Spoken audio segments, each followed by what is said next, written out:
Hi, I'm Steve. This is Fran. We asked a question on our website of what comparisons you'd like to see.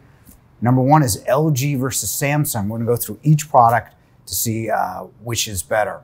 So this is going to be a little different format for us. Instead of like SAB or in the worst stuff, DEF, we're going to do check versus X. You know, whoever wins gets the check, whoever doesn't gets the X. Where do you want to start? Let's start with laundry. Okay. Laundry, if we're going to go dryers first, then LG's got heat pump dryers. They're going to have their all-in-one coming out, supposedly due out next week. I think in terms of heat pump technology, although Samsung has, they're supposed to drop theirs. LG is further down the line with their wash towers. They already have heat pumps. But in terms of washers, it's really interesting. LG is has really good features. Samsung just has their new line, which is like, instead of 5 cubic feet, is 5.3. Right. They've got their AI technology. Just seems like they got a little bit more.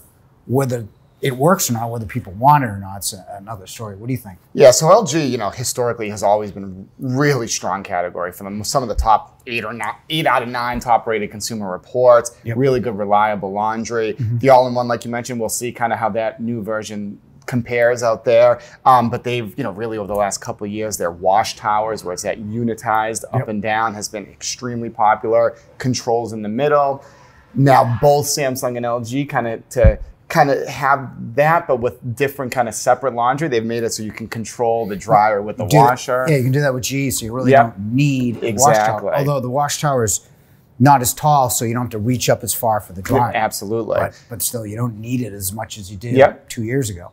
Yeah, from feature-wise, you know, they're both really strong, a lot of Wi-Fi capabilities. I'd lean probably towards LG just in general as far as service, and just historically they've been really, really good. They do the inverter technology as well in their direct drive motor, so kind of lasts a little bit longer, a little bit less noisy. I think that's a nice feature where kind of these front load washers spin at such a high rate. Absolutely, you can get some vibration and friction there with some of these. So I think that's a nice feature that they have. I like that Turbo 360 with the 5 sprays. You know, Samsung, it's like 30 minutes for the LG. So Samsung comes out with their super speed of what, 28 minutes with the 1 spray. So I'm really not sure. It seems like very reactive, but I still like both of them. I would edge it just on the dryers to be LG, and they're typically a little bit more reliable as well. For sure, LG there. All right, so we're gonna switch it up a little bit here. So instead of going into another product category, I know it's such a critical component with any brand, but especially with these two that we always talk about, let's jump into service right now first. I don't think this is like a good category for either one, quite honestly. I think it's a poor category. I think LG understands that. But again, you know, you're talking about 2 of the most popular brands in a very short period of time. Within 10 years, they became 1 and 2. Probably shorter than that, actually. So I don't think support has caught up with that. I think LG has recognized that a little bit more than Samsung. But I don't think service is a reason to consider either brand, to be honest. Most stores won't have service. The brands that do are going to be the Whirlpool Gs. They're the only ones that operate their own network. I think Thermo or Bosch to a really lesser degree.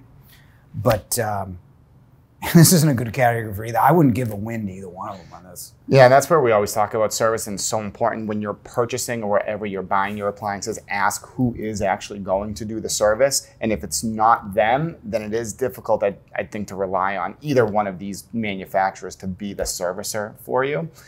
So yeah, it's not really a clear-cut winner there. Yeah, the problem with both is none of the independent people want to do it either because they pay ridiculously low labor rates. You know, you hear them get bashed by service techs. It's not because, you know, there's anything revolutionary about an LG or Samsung fridge. It's just they don't want to go out and fix it for nothing or less than nothing, actually. So what are we doing next? Hopefully. All right, so now let's jump into a traditional category. Let's talk about refrigerators here.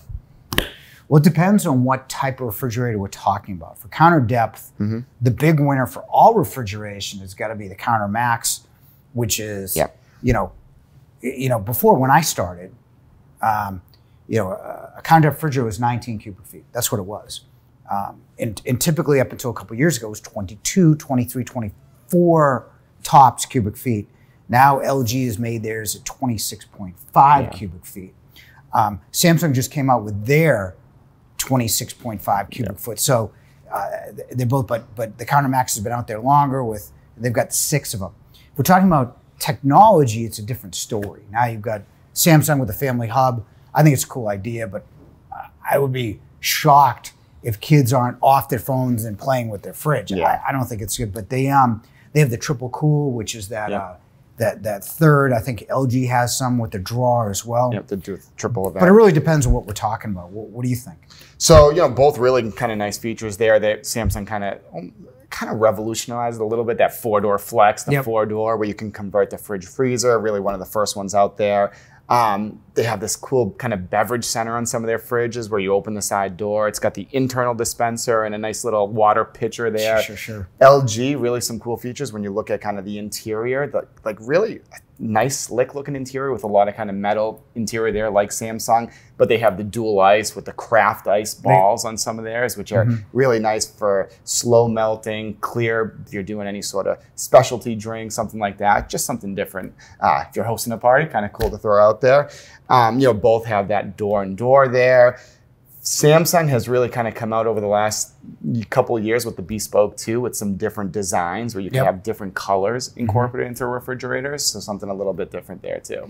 Yeah, I got bashed, I said, because I didn't like the Bespoke, because I think in classic kitchen design, color should be centralized, I think, on the stove, and people just didn't like what I had to say. It really depends. I like the LG because of that door cooling plus that shoots cold air down. It's kind of like going in a store and feeling that cold. I don't know. For me, this is close. Kind of a draw. Yeah, it's really close. I like them both in refrigeration for sure. I think that it's kind of a draw. I think counter depth, I'd give an edge to LG. For technology and maybe style, I'd give it to Samsung. Yep. Fair. All right, next, let's talk about dishwashers. Samsung is, again, technology-wise, they've got the water wall that goes back and forth. Interesting. And they've got the storm wash with the high-intensity sprays where you can put your lasagna or pan underneath it so it'll clean it. Versus LG's got the steam.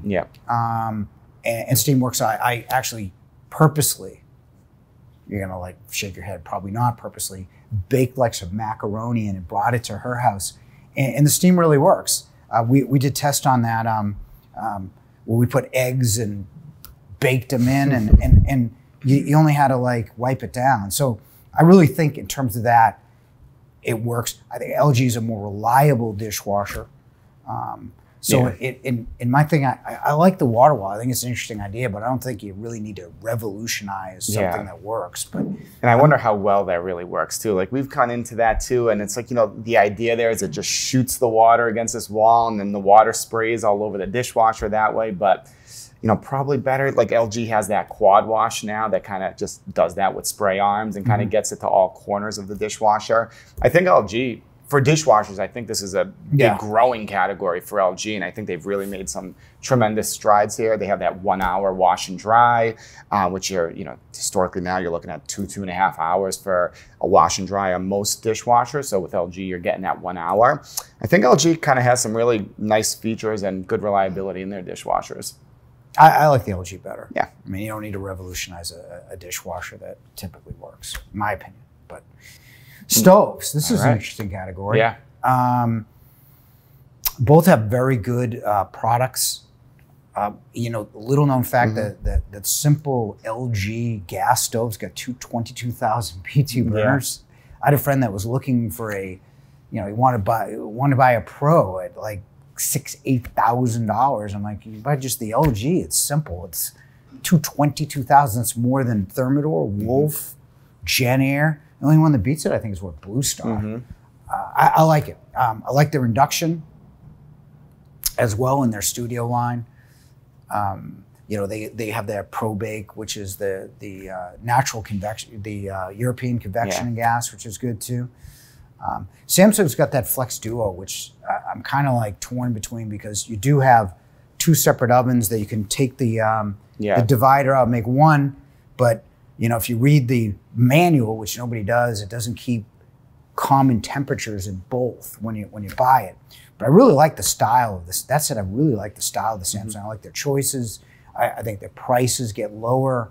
So this one is kind of depends for me. It really is. I mean, there's feature-wise, if you look at them, there's a lot of similarities. Like I said, the Samsung kind of has the Flex Duo, which is kind of unique to them. LG has a traditional double oven with legitimately two separate doors there. Not quite as popular, I'd say, as probably the Flex Duo with Samsung, because it gives you a little bit more flexibility to use it as a single or a double oven. With the induction, Samsung has, even a lot of people has always been gas versus induction is seeing the flame. Yeah, they get the blue light. Exactly, you can kind of see it a little bit there. That's kind of cool. Yeah, something different, but I'd say, gas, I'd almost give LG. And induction, I'd almost say, for people that are going into gas, I think Samsung might be a little bit better. Yeah, both a lot of large capacity on both. So yeah. They're both huge. I mean, LG's what, 6.3? What's Samsung? 6.0. Right, they have 6.0, 6.3 in the Flex Duo too. Yeah. So yeah, they're right there too. Yeah, big. All right, so gas and LG, induction maybe. Yeah, Samsung. Yeah. Okay. Style. I think they both styled well. Yeah. I mean, they're both. I think the only company that's ever kind of matched Apple for style, and that's Apple's thing, it has been Samsung. And I think Samsung and LG are really cutthroat. So I think Samsung is probably kind of mirrored or trying to follow LG in a lot of the stuff when you talk about countertop refrigerators and laundry. And I think LG's mirrored them in terms of style. They've always played catch up in style. I think in this one, I think Samsung may be a little bit nicer. I think their white color's been out a little bit longer. It's nice. But I don't think LG's I think they're 1-2 for style. Yeah, and definitely a personal preference type of thing there too. I think Samsung gives you more options to kind of personalize with the bespoke and some different color options there too, where LG is kind of more, they have the black stainless, which we don't really promote, but really more stainless steel. LG's got white now. But again, if you're talking about bespoke, I mean, you could turn your refrigerator into a Harlequin, but you can't really, it's what, navy white, stainless, Tuscan brown, which nobody should buy in any brand. Doesn't match with anything. And then they've got the black stainless, which you shouldn't buy because it peels. So you get tremendous options in the fridge, but where do they really need it, I think, is in the stove. For sure. And if you're talking, like LG, like we've talked, not too much today, but we've talked about like their Studio line, which is a really kind of different look, but really slick looking line at a really great price point as well. I think it's pretty even there too as far as style. It's kind of that personal preference, what you like more. But as far as flexibility goes, I think Samsung definitely has the edge there. So that's it. Yeah. So that's it. If you like these ranking videos, hit the subscribe button and we'll bring you some more. Thanks for watching.